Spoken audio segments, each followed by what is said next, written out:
guys, welcome to day 4 of my carb cycling diet, and today's diet is going to be extremely hard because today is the no carb day. So for today I'm going to be excluding any source of carbohydrates from my diet, which are in my first meal, which is the one slice of white bread, and the other one are going to be the 2 rice cakes that I have to get rid of in my post-workout meal. They are about 26 grams of carbohydrates. The vegetables that we have in this diet, we're still going to be consuming them, so there are going to be some kind of carbohydrates that we're still going to be getting at the end of the day. But the major sources of carbohydrates, we're going to eliminate them all, but there aren't many, so I'm just going to take care of those 2 sources out of my diet for today. But this should not make you feel weak or drained or tired today, because you just had your high carb day yesterday, and that should give you enough energy to get going through this day. Just about to have my meal 1, and it's the egg white breakfast that I have every single day. No oil was used. Actually, oil was used in the making of today's egg whites, but there's no white toast that I consume every single day on a low carb day. But the thing is that I went to bed late last night. I was up editing the video. This new lifestyle of making vlogs and documenting each and every single thing that I'm doing and compiling them at the end of the day, especially at nighttime, because I have to wait for all the videos and all the footages to get together, and then I have to work on the editing of the video. It takes a lot of my time.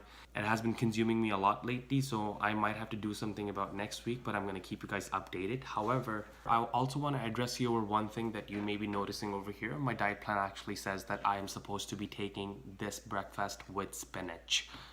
The spinach I wasn't able to buy from the grocery store. If you guys do have spinach, just add them into this egg white recipe. I think I did add that into the recipe that I already gave out. It's in the cooking tutorial, the one that I used for making my eggs. So you should go check it out. The link is going to be in the description below. The spinach actually helps you keep yourself full for a reasonable amount of time. If you're having it without the spinach, you might start feeling hungry a little faster than what you were supposed to with the spinach.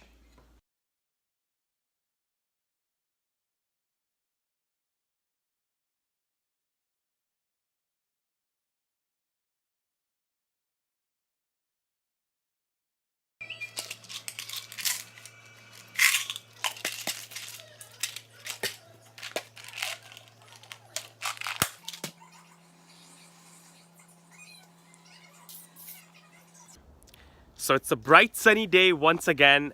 I think it's 3 times in a row that we got the sun coming out, because it's really rare to see the sun this often straight 3 times in a row in Canada in winter. In the summertime it's a different story, but in the winter, like I said, I like sunbathing because it feels good. So first thing first, I have to go to my university to attend my first lecture, and then after that I have to go to the gym, and that's it. I have to come back home and prepare for the mighty Java programming midterm that I have tomorrow. I gotta prepare for that too. I hate programming. So I'm just on my way to the gym to hit some arms. Today's arm day is fueled by yesterday's carb day. So I'm ready to hit the gym. I'm just about to take my caffeine pill. 200 milligrams of caffeine gets me going when I'm having no carbs for that day. Also, my arm workout intensity is quite a lot, and the volume is the key to growing your arms, even though I keep on preaching that they're not gonna grow when you're on a cut. But you'll see a crazy pump if you keep your volume high and your breaks in between your sets to as minimum as possible.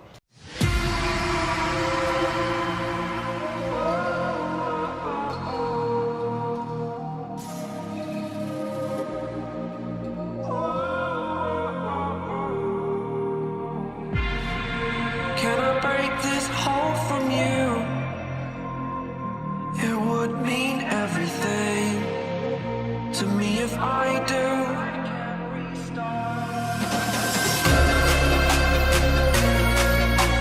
Tired of hearing excuses you're making. Future is set, it is mine for the taking.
My arm workout took me a little longer than I expected, and it wasn't really that good. Not because that I didn't plan a good workout. The exercises were all great. They were all according to the plan. Just some things that just when they happen to me during my workout, they're not the best. So say for example, if I'm taking too much time between my sets trying to find the equipment, or if I'm trying to find something else, for example if I'm trying to find a bench that I have to work on, it really distracts me. And then the worst part is when I start talking to people. Like I'm not saying that talking to people is bad, but when you're talking to them for too long, it takes a huge toll on your focus. And I know that once when you lose the focus, and once when your muscles cool down, after like all it takes is 5 or 6 minutes for your muscles to cool down. And if you're having or holding conversations for too long, then it's hard to catch that pump train or the same intensity that you were gonna have if you were just dedicatedly working out from the beginning. So here's the key tip for you. I just want to be transparent, and I want to give you my genuine feedback on how my days are proceeding. The thing for you guys to note over here is that you guys need to make sure that you're not focusing on anything else except for your weight training. Focus on that. If you want to talk to somebody, talk it at the end of the workout, or maybe in the beginning of the workout when not even in the beginning, because in the beginning what I'm doing is, for example, when I'm warming up on the treadmill, I'm not thinking about anything else. Especially with this whole vlog thing going on, it really distracts me from my workout. I have to think about, okay, I gotta position the camera that way, I gotta position the camera on this tripod or at this specific angle to get this video in properly. It's a big distraction, but all of this stuff that I'm doing it for you guys, because I promised to you that I would be bringing a summer shredding series.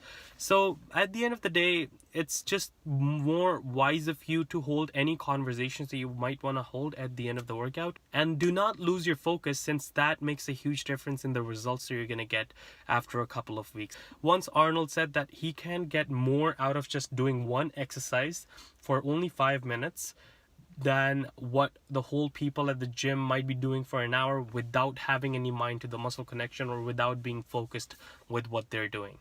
Enough with my rant. I'm parked on the driveway of my house. I'm just gonna go in. I didn't take my post-workout shake just yet. I have it with me. So yeah, you can count this now as my second meal of the day. 2 scoops of whey protein with 1 scoop of creatine in water. Meal number 3, beef patty with some lettuce. Well, it's enough to cover more than half the beef patty, and 1 tablespoon of ketchup. My stress levels at this moment are extremely high.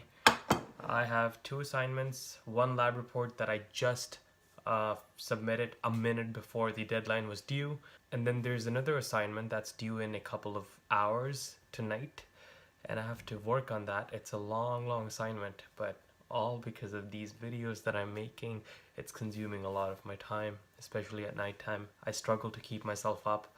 After I upload the video, I just study for an hour, try doing as much as I can, and yeah, that's about it. So I just wanted to let you know that, knowing that I'm stressed, it's very normal to have your body water weight go up, and you tend to store and hold more water in your body. So that again is temporary. You don't have to worry about that. If you're stressed and you're dieting and your water weight goes up, you step on the scale the next day and you're worried about that, oh my god, I'm dieting so hard and the weight went up, what's happening, it's not right, I'm not doing it right, okay, I'm gonna give up.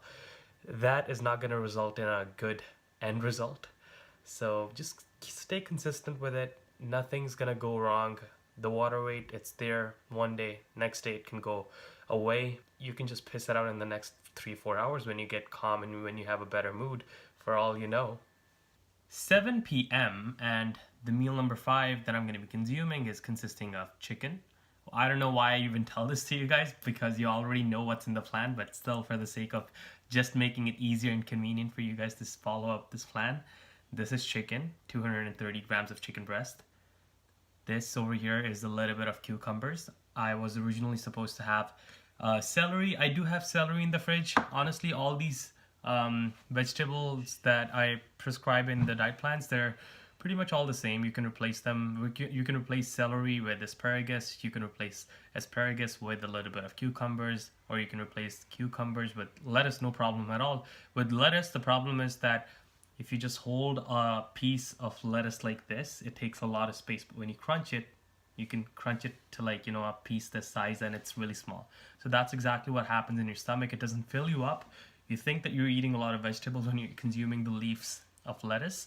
But with cucumber and the other vegetables that I told you about, like celery and asparagus, they actually do fill you up. So if you happen to feel hungry with all these vegetables options that you have seen so far, try using celery. For me, I've been doing well. I haven't personally experienced some crazy pangs of hunger just yet, but if I do feel hungry and I start craving food, I'll start substituting my cucumbers, or most probably all the lettuce that I consume, with celery sticks, because they're the best alternative to this.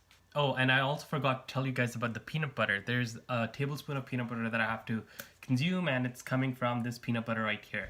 I cannot mix peanut butter with the chicken, neither can I mix it with my cucumber or lettuce, but what I mostly do is that I take my celery sticks when I'm having them in my food. I can combine celery sticks with a little bit of peanut butter on top of them, and it makes them taste really delicious. So if you want to try that combo, it's a good snack to munch on. But in this case, I'm going to be taking peanut butter on its own. After I'm done with this meal, I'm just going to have a tablespoon and eat it.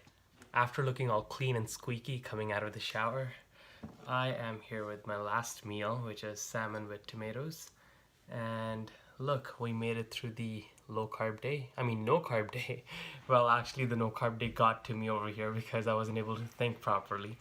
The no carb day is quite of a challenge for carb lovers out there. You will be tempted to eat a lot of the stuff that you see around in your house, that you're like, okay, let me just try one of those pizza, like maybe just a bite, it wouldn't hurt, or maybe just like, that one candy that I can eat, or maybe just one sip of that coffee.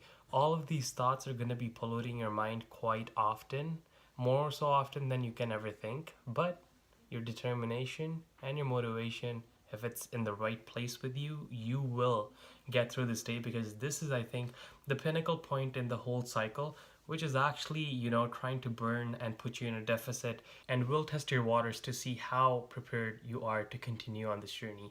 So stay strong and don't give up. Before I leave, as I promised before, I have to answer one of the questions that you guys left on the last video that I posted. I announced this on my live chat. If you have been following me on my Instagram and have been watching my live chats, I did announce there that if you leave a question related to this series and drop it down in the comment section of the last video that I posted, which is day 3 in this case, I will answer the question in the following video, which is this video. So the question that we have is from Hamza Zulfikar, and it's on my screen. I'm going to read it out.